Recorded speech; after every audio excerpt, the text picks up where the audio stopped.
You see, a lot of people say, well, the heart of Christianity is faith. And you've got to convince yourself to have faith in God, you know, and that's a real intellectual effort, to have faith in God. If there is a God, my dear, I don't think he's interested in you, whether you think he is there or not, or whether you think that you have faith in him.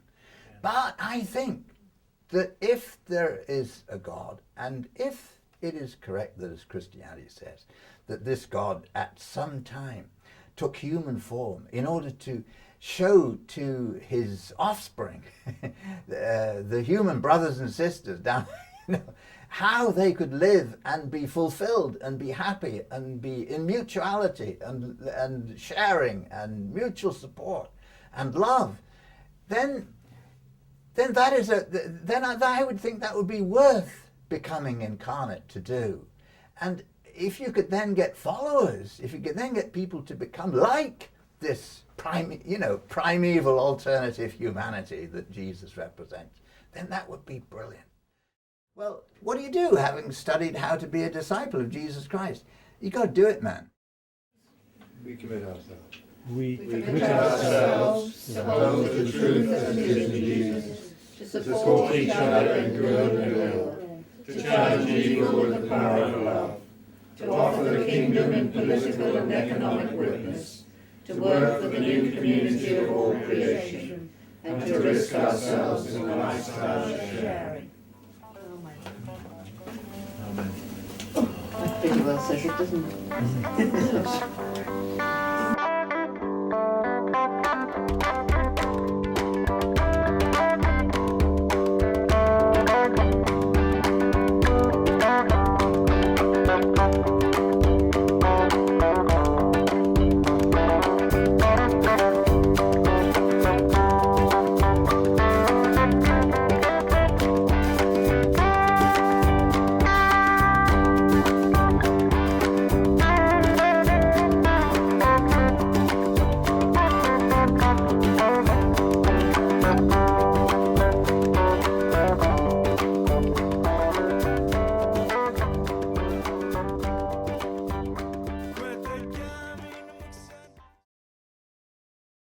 What he is now, and when he first arrived in the country, he was an asylum seeker. He's not failed now. He's an asylum, yeah. Yes, and now that he's started a fresh claim, no, they can't. You have to have grounds. There has to be some reason. You can't just put in the same stuff again. You have to have grounds. You have to have new evidence in order to qualify to put in a claim. Yes. Right. And you're gonna check with the Home Office then, are you?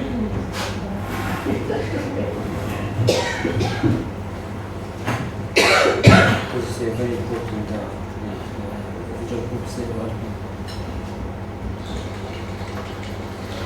A reference for the Home Office, yeah. Yep. Here we're dealing with asylum seekers, so it's the other end of the same problem, isn't it? Britain created this problem in Palestine, we've created this problem in Iraq. All these people are now coming over here looking for refuge from the chaos and the fighting that we've our government has kicked off. A friend of mine's told me about a guy who'd sewn his lips up. He was on hunger strike, and it was only just around the corner from here. And so I went along. I think there was a demonstration on the street outside the house to try and give him some support, and got kind of drawn in. And I met the guy, and he was clearly, there was a need for people to support him in what he was doing there. And so I wound up being with him every day. We had, because we were very afraid he was going to kill himself one way and another. The politicians didn't believe that. They thought this was all a gimmick, but he was suicidal and he really wanted to kill himself because he was so desperate at being stuck in this country, threatened with deportation, not allowed to work, no house, no benefits, no money. And he was terrified that they were going to send him back to Iraq, which is where he'd seen all his family killed in front of him, and he was not. There's no way that he was going to go back there, no matter what.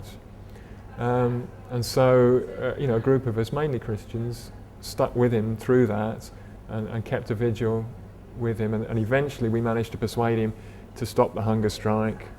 And, we found him somewhere where he could live and stuff. Because he wasn't going to win. The government were not going to back down, and they weren't going to give him what he was asking for. And we couldn't, in all consciousness, watch him die in front of us.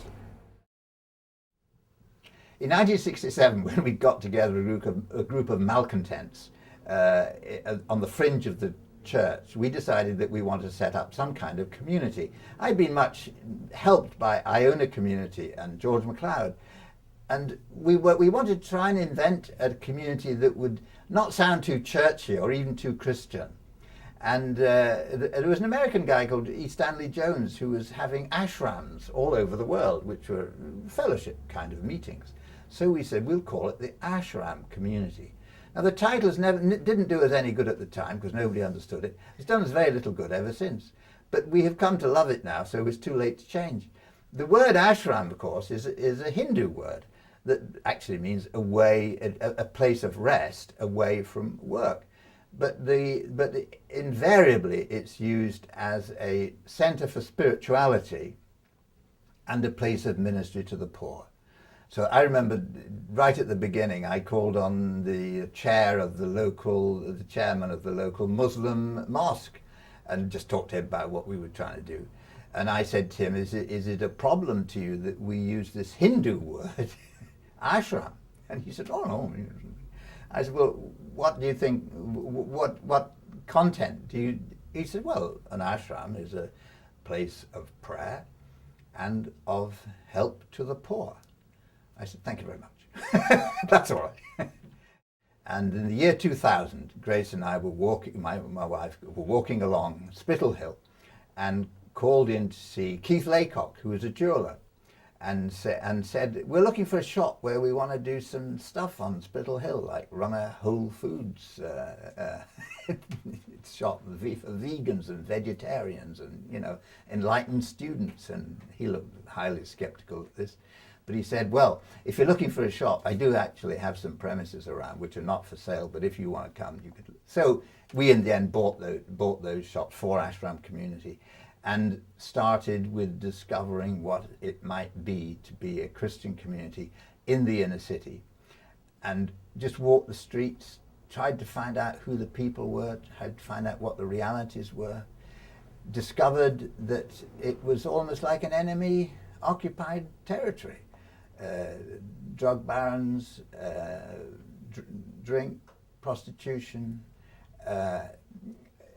It was a no-go area. Taxis wouldn't bring you to this area, then. And when, on one occasion, I remember I was standing outside the premises we just bought. They were all boarded up and totally unusable. And 2 or 3 heavies were standing on the street corner, because that was their turf, and how I was invading their turf, having bought these premises on the street corner. So there were about 4 of us at the time who had, on behalf of Ashram Community, said we would try and do something with these premises. Everything was derelict, and we would just come into one or other of the rooms and try to get things moving, and then about 12 months later opened the shop and then moved to develop various other parts of these crazy rambling premises that we'll now do a bit of walk around.